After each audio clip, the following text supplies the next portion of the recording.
Welcome to the Good Life Podcast. I'm Tyler King. We are going to dive back into one of our older series, Works of Faith. Grant Morgan has recently taken on the role as involvement minister here at North MacArthur, but almost at the same time, Grant Morgan has taken on the role as one of the directors for the Bear Valley Extension Schools in South Sudan. And we're here just wanting to know a little bit more info on that, some updates on that work, and how things are going. Grant, how are you? Doing good. Thanks for having me back. Good. Anything new going on in your life? Let's see here. Denver's wrapping up school and getting ready to start summer. Is he going into senior year? No, he'll be going into his junior year. Okay. So we have 2 more years before we can kick him out. Gotcha. I mean, we have only 2 more years left of him in the house. And That's right. That's what I'm supposed to say. Yeah, you're supposed to frame that in the right way. So that's going on. As you mentioned, you have started running. I have also started running recently. Oh. That's something I used to run a lot until I got injured, and I've had to take about a full year off of running, but finally got to start that back up, which is nice. It's kind of a stress reliever for me. Yeah, it's a little discouraging to start back up when you used to do it quite a bit. I was telling Natalie before I was married, my social life in Colorado wasn't huge. I was very much a recluse. I'd go back to my apartment after I was done at the school there. And then, from 5 p.m. until whenever I went to bed, I just hung out by myself and I'd get bored and I didn't play video games. I barely watched any TV. And so I would just, research stuff and do some side studies on some things. And then I picked up running essentially because I was bored. Oh, nice. So I would go down to the gym in the apartment complex, and they had a lot of weights, a lot of really nice treadmills, and I just started running. I would run around the apartment complex, kind of the block there in Denver. And when at my peak of running, I was probably running a 5K in about 22 minutes, so a little bit over a 7-minute mile pace. Not bad. And then I got back on the treadmill this last week. Beginning of last week is when I started running again. I didn't get to 5K. I got to 2.5 miles before I was tired. And I think it was like 30 minutes for 2.5 miles. And I was like, oh man, I have some work to do, but it feels good to be back into running. Well, it kind of interests me that you say you'd run around your apartment complex. You were in Colorado, where tons of trails. Oh yeah. Well, but that requires driving to the trails. As much as I ran, I was very lazy with my running. I mean, that's the thing about Oklahoma is there's no good places to run. Yeah. Like you were in Colorado where there's number of places that you can go. I know. If Governor Stitt is listening, we would like more trails in Oklahoma. Yeah. And if he could get rid of the wind, that'd be great too. Yeah, the wind. The wind and trails would be nice. Well, that was what was shocking to me too is I have a bike and I like riding my bike. It's a little bit easier on your knees than running. I mean, my knees don't give me grief yet. I'm only 30. I'm sure in 10 years or so that'll start to change. But I enjoy riding my bike. What shocked me about Oklahoma compared to Colorado is there's just no bike trails. Nothing. There's nothing. I mean, Arcadia Lake, there's a few. Over here by Lake Hefner, there's one small trail. I'm talking both off-road and on-road. But I mean, even sidewalks. If I want to ride my bike on the Eagle Trail at OC, from our house, which is 1 block from Oklahoma Christian, there's no sidewalk to OC.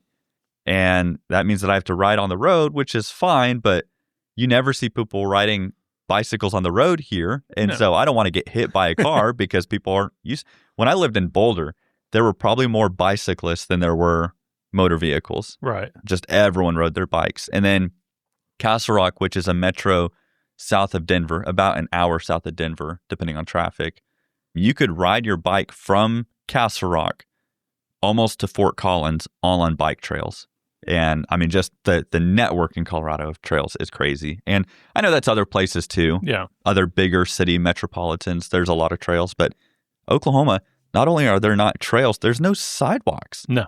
Is it Shel Silverstein who wrote the book? Where the sidewalk ends? Yeah. Yep. Well, you don't have to look very far in Oklahoma to see where the sidewalk ends. It stops. It's there, yeah.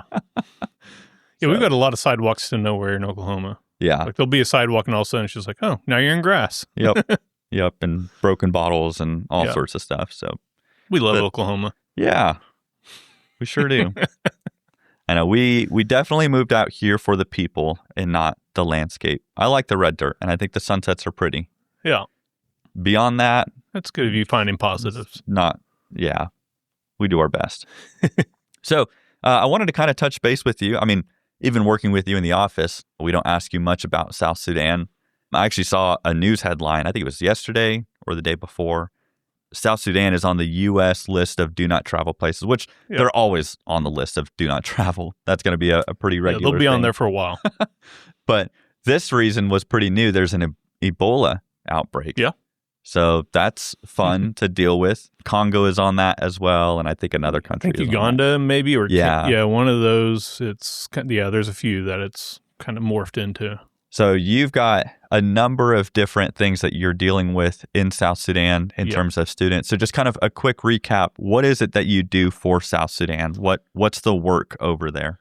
So I am working with Bear Valley on their international preaching school in South Sudan. So instead of training missionaries in Colorado at the main campus of Bear Valley and sending them back to their countries, they obviously figured out it was better to train them where they live.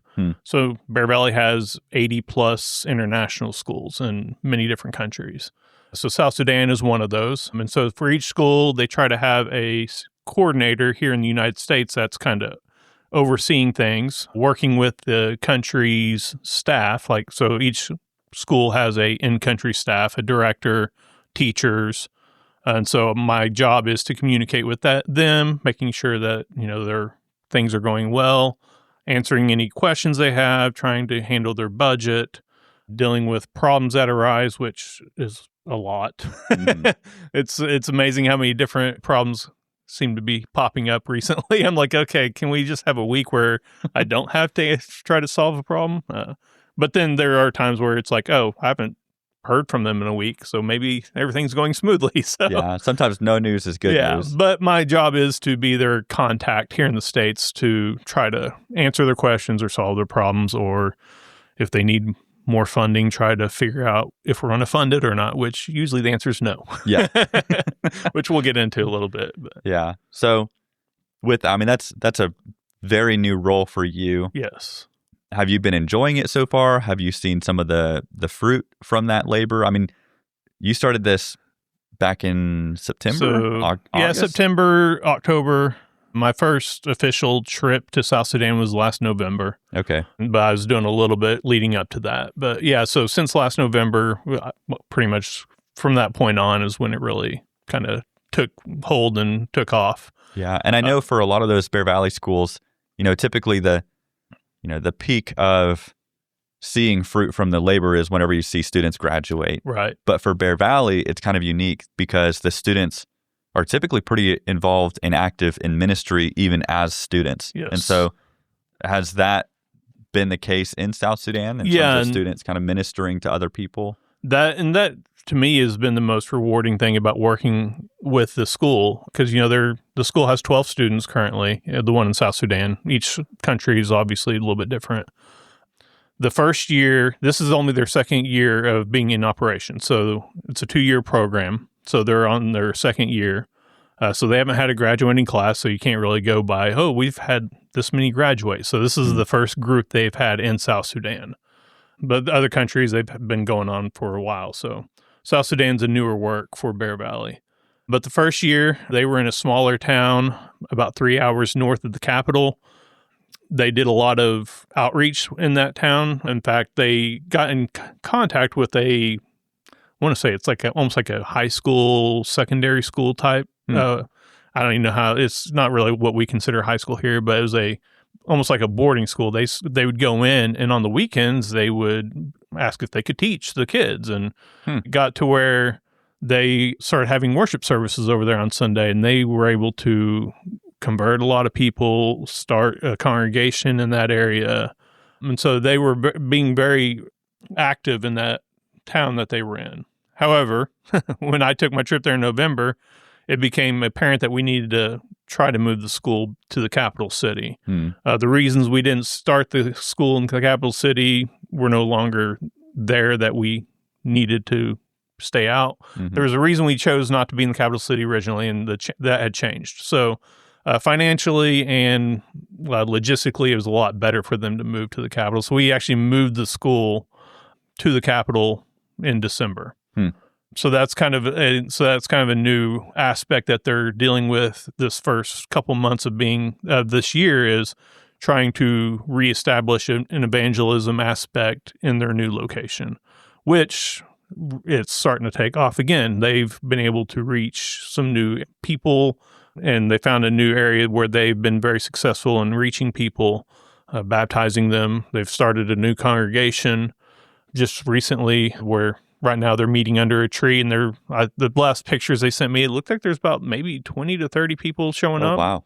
So it's like they've been very good with their evangelism, and that's one thing we really stress with the school, and I'm sure it is in other countries as well, is like, yeah, it's great that you're learning, but you need to, on the weekends, be out.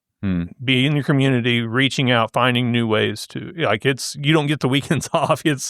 I'm sure they do get some downtime, but it's like, you need to be out. You need to be utilizing your free time with that. Which is so crazy because, the context culturally of South Sudan is so different than what we're used to out here. They have a congregation, they meet under a tree. Just that is impressive that, we sometimes gripe and complain about, oh, it's too hot in here, or it's too muggy, or it's too cold, or whatever. And, I'll probably still continue to gripe about some of those things. But meeting under a tree, like, that's your church building. Yeah. And I think that's just such an eye-opener of the church is so much more than a building. We talk about that all the time, but actually looking at it, the church is a body of believers, and it's a body of people who are unified under Christ. So then you were talking about some of the struggles that had kind of come up a couple months ago. You had spoken about why they need student IDs. Yeah. So, and so this is one of those areas where, one, it kind of shows whatever you want to call it, providence or just luck, that we moved the school when we did. They're up north where the school was. There has been some internal conflicts. The vice president who lost the last election, I guess the way they do it, the president won the election, the guy who lost became vice president.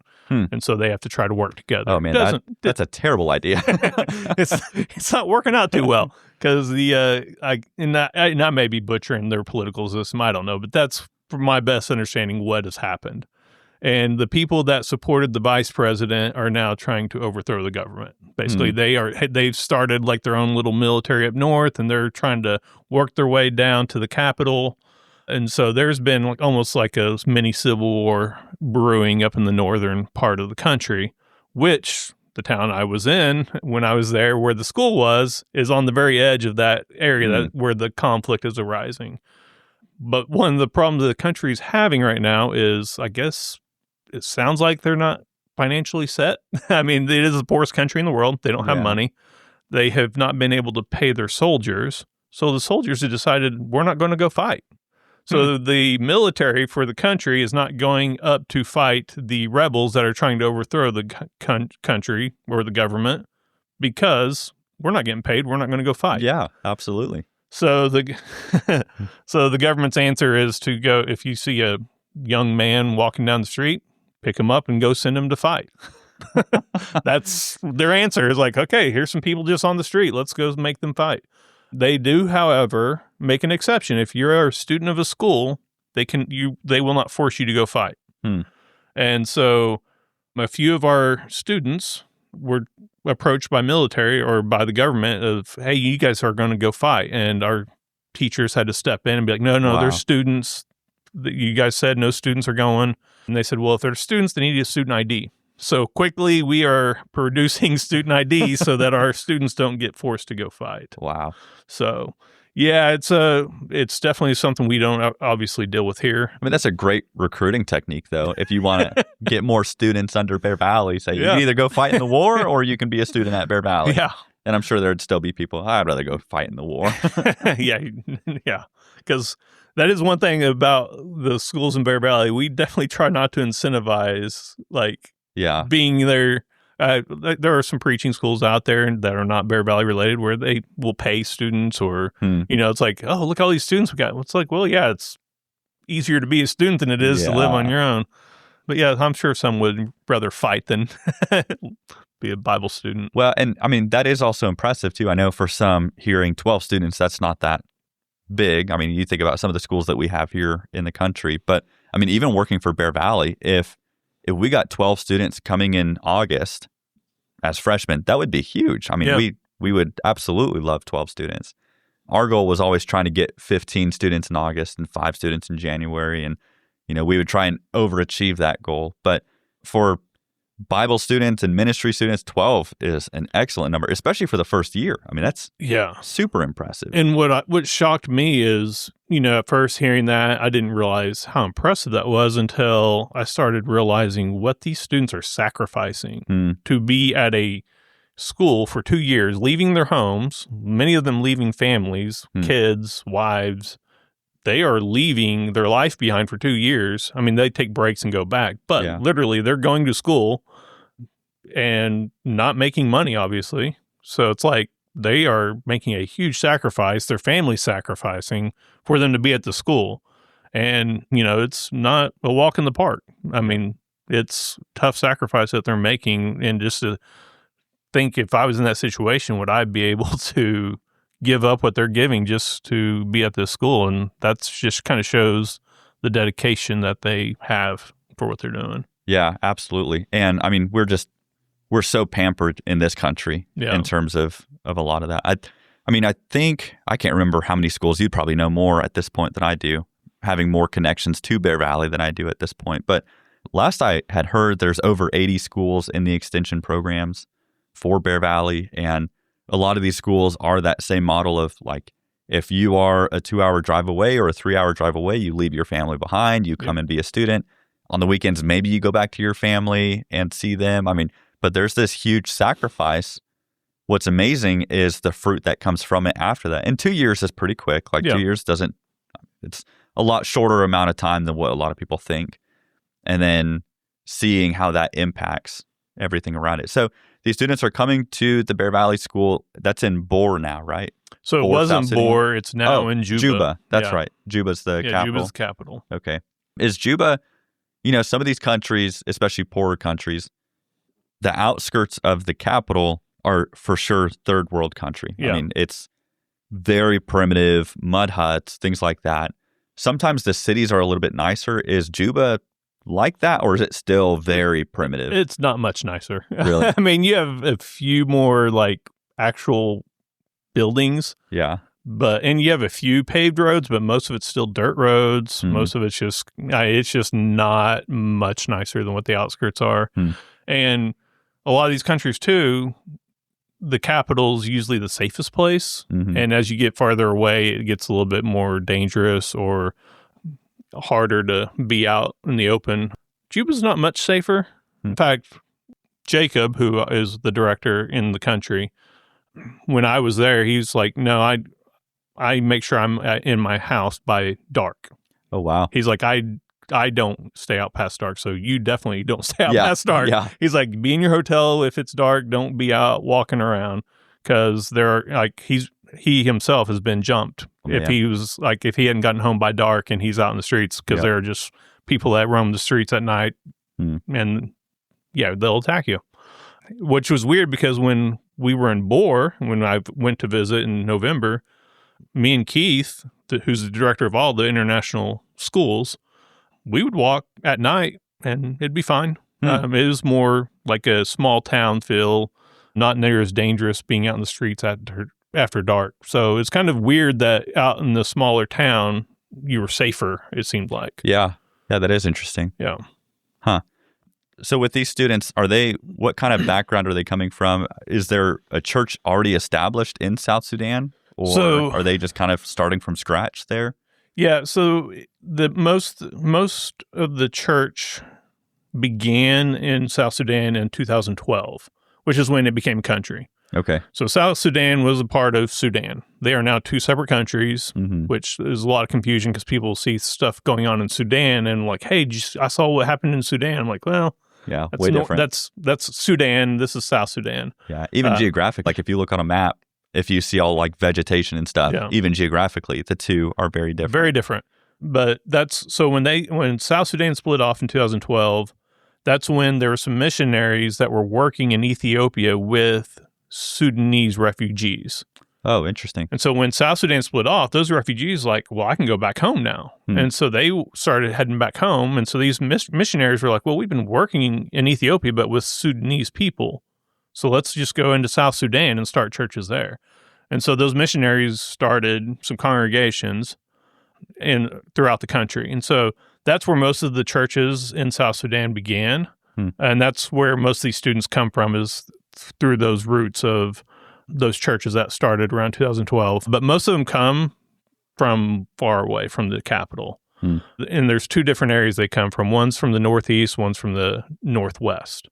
And the interesting thing about South Sudan is there are two tribes, main tribes, and they don't get along very well. And half the students come from each tribe. Oh, wow. So it's interesting to see them now, like, getting along. So it's like a modern day, like, Jew-Gentile relationship. Because I wasn't there at the beginning of the school and what was going on, but from what I understood is at first they wouldn't eat together. Oh, wow. Because their diets were different. The types of food they would eat were different. They didn't look at each other as equals. Like, they did not. Wow. And so at the beginning of the school, they were there for the same reason, but they were very separated. But by the time I'd gotten there in November, they did dismiss 3 students because they were causing problems. I don't think they could overcome the differences.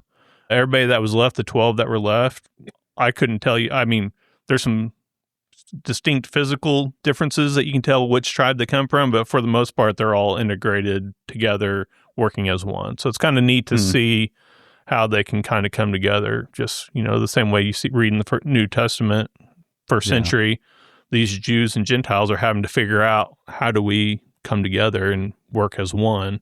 And we have letter after letter of, you're not doing it. Right. Yeah.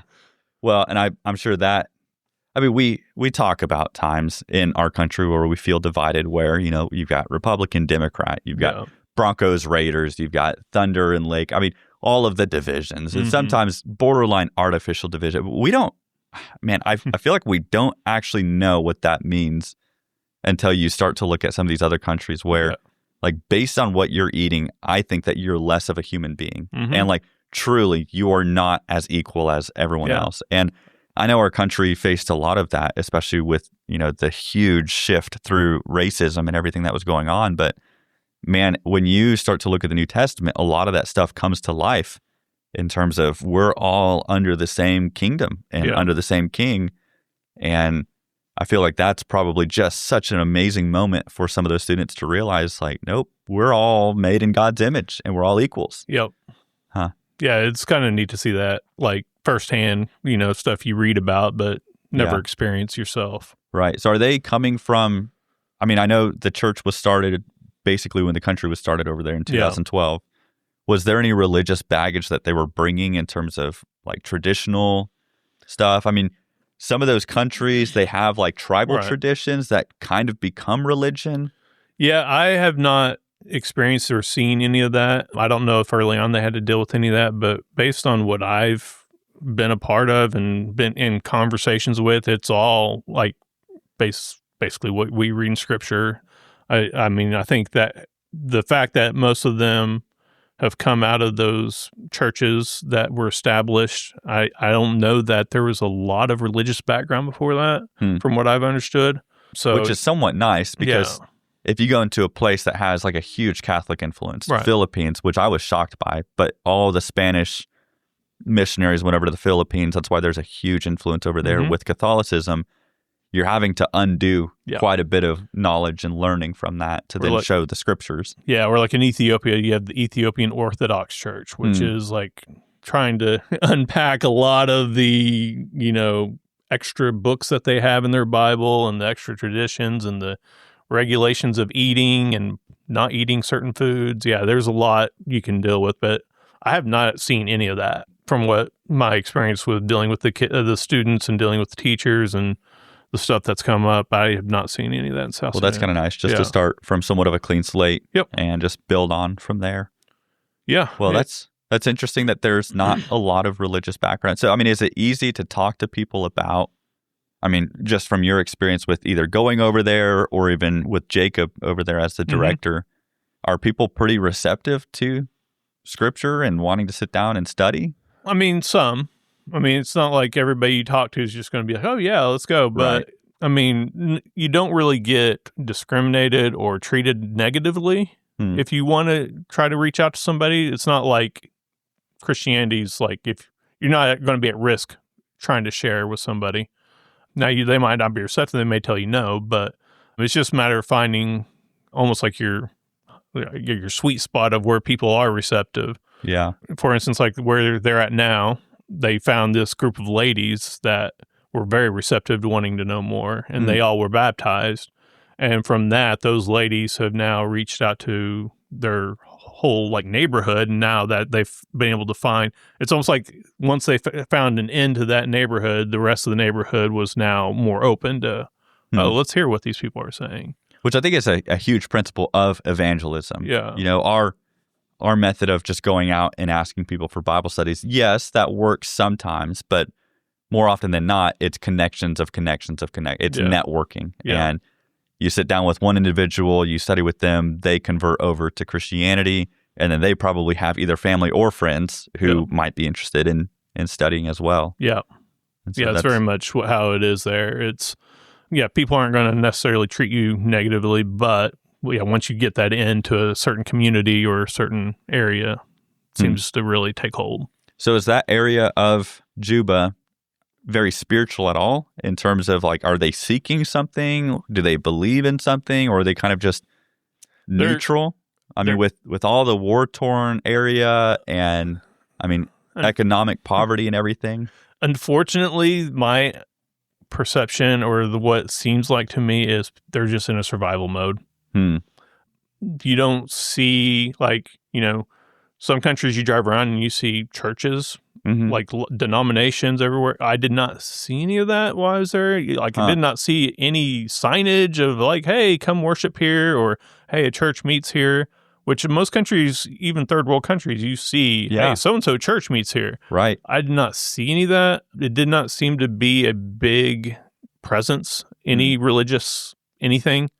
I did see maybe one mosque, but most Muslims in Sudan, South Sudan, they're up in Sudan. Yeah. There's not a lot in South Sudan.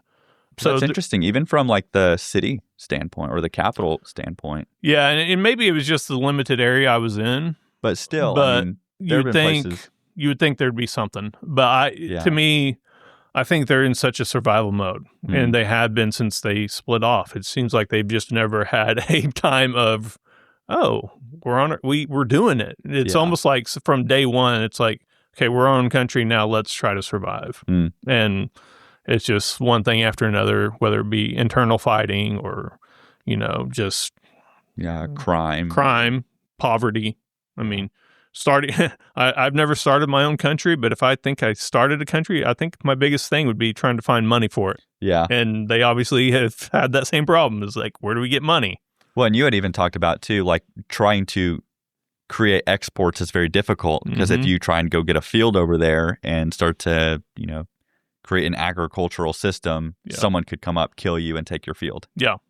Yeah. So it's like, because driving to Bor from Juba, we passed all this open land, and I asked Jacob, I said, why aren't there farms out here? Yeah. Because it's just vast emptiness. And he's like, no, we can't grow our own food. And I'm like, we have all this land. Yeah. And he said, anytime you try to start a farm, people will attack you. You're out in the open. You're on your own. Being a part of a community there is a big deal because it's protection. Being outside of the town, outside of a city, on your own, you're just opened yourself up for everybody to attack you. So if there's not a culture there that even says like, go ahead, like create exports, create money and tax revenue off of this, you can't. No. Because people are just ready to kill you and take it. Yeah. Wow. Fun times. So much different of a world than, I mean, even a lot of mission places in this world. Like we talk about East Africa or West Africa. I mean, I know South Sudan is it considered East Africa? Yeah. It's over there, like right next to Kenya and all those places. In Ethiopia, yeah. But just with it being the youngest country in the world and also the poorest country in the world, there's just so much more to it than, what we normally think of a primitive country. It's so much lesser than that. Yeah, and to me, that's also becoming one of the biggest hurdles with the school is, you're being in that environment and growing up in that environment, they one of the big problems in Africa and other third world countries, I know Africa's not a country, I'm saying the countries of Africa, the countries in Africa and other third world countries around the world is sometimes they get reliant upon handouts. Yeah. They get reliant upon somebody else doing it. And so it's hard to get them to not want a handout, not just their first answer to be need assistance. Yeah. And that's what my limited experience with the school is. They quickly want to just say, we need this, instead of what can we do to accomplish this? Yeah. And that's one thing that, and I rely on Keith Sargent, who oversees a lot of these schools, to kind of coach me on like, how do we handle this situation? He's like, you've got to help change their mindset, because they're still in the mindset of, well, there used to be missionaries here that did this for us. In fact, like this new congregation that has started by the school, they're now we're like, well, we need this small structure to meet under because it's going to start raining in the rainy season. I'm like, okay, well, that makes sense. And I'm like, or they need communion cups, or they need Bibles, they need songbooks. You're listening to all the stuff they need. And I'm like, okay, well, like, if you were to start a congregation, how would you get those things? Well, the missionaries always got it for us. So that was the answer. And I'm like, you are the missionaries now. Yeah. That's you. Yep. But their immediate response is, no, Americans always gave us stuff. And so it's like, we can help you with things, but you've got to also, you're church planners, you've got to learn to do it. Yeah. And how to have people, chip in. Like these people that are coming to this congregation have to start chipping in some. Yeah. And take ownership. Take ownership of some of the problems. And of course, the problem is they don't have money. Right. Yeah. And so then I'm like, okay, maybe we can help some. Right. Yeah. And so that's the hardest battle is, where do we help and where do we not? And that's seems to be always the thing on top of my mind is this helping going to hurt or not? Yep. And how much do you help? And so, for instance, graduation, you brought that up. This school will have their first graduating class October 31st. Oh, of this year? Yeah, this year. Oh, wow. So, yeah, they are going to have graduating class. And immediately they started saying, here's what we need for the graduation. Yeah. We need this much money. And we're like, no, you don't need that. You don't need that. You don't need a big feast at the graduation. I know you want to make it a big event, but you got to figure out how to utilize what you have. Yeah. But we are going to be, I think, supplying them with graduation gowns because they don't have those. And they're like, well, they cost this much and we don't have that money and we didn't budget for that. Yeah. So it's like, well, next year or next go around, let's budget for it. But for now, we're going to help provide you with this. So, and it's almost like this parental role. Yeah. You're not just going to, just because your child says, I want this, you're not just going to give it to them. I mean, that's where we get our definition of being spoiled and not knowing how to work for things and being entitled to certain things. And so again, it's you try and figure out the battle of, okay, if I give them, is this going to be good for them? Or if I just hand this over, is that going to, enable them to just constantly seek this more and more? It's funny you say that because I just told Keith the other day, I was like, I just had the same conversation with my 16-year-old. Right. It's like, I'm doing like dual roles here, parenting and overseeing the school. Yeah. I know there are many times growing up where I asked my parents, hey, I really need this. And they say, no, or go work for it. We don't care if you have that. You just need to go work for it. So, okay. Yeah. So, well, that's good stuff. Well, very cool to hear updates about South Sudan. And I think if anything, it's just so encouraging to see, in the poorest country, the youngest country, probably the most difficult country to live in at this point. Yeah. God's church is still there and the kingdom of Christ is still growing and the gospel is getting into these communities and it's starting to be shared. And then even more exciting, you'll have your first graduating class in October. And then what does that lead to? You've got students who are now going out who are prepared and equipped to go help other people as well. Yeah. And hopefully I can be there for the graduation. Yeah. That keeps going up and down. Like, I'm like, all right, I'm going to be able to go. And then this conflict breaks out. And I'm like, oh, it's not safe to go right now. It's like, well, it's never safe, but it's even less safe now. Right. And then I was like, okay, it's starting to calm down a little bit. All of a sudden, Ebola breaks out. I'm like, okay, maybe I'm going, maybe I'm not. Yeah. We'll see. But hopefully, the plan is I'm going to be there October 31st. Oh, that'll be We'll cool. see what happens. Yep. I'm not booking the tickets yet. Yeah. Or if you do, get travel insurance. Yes, definitely. Well, very cool. Thank you, Grant, for just updating us and giving us a little bit more insight. I always, like we've talked about this before, just going on Google Maps and doing that little pin drop where you can go into like South Sudan and just look around on your computer screen. I know that's way different than being there in person, but it's interesting to see all the different other corners of the world and realize, the world doesn't revolve around America. Right. There's more than us out there. And so very neat stuff. So thank you all for listening. And until next time, adios.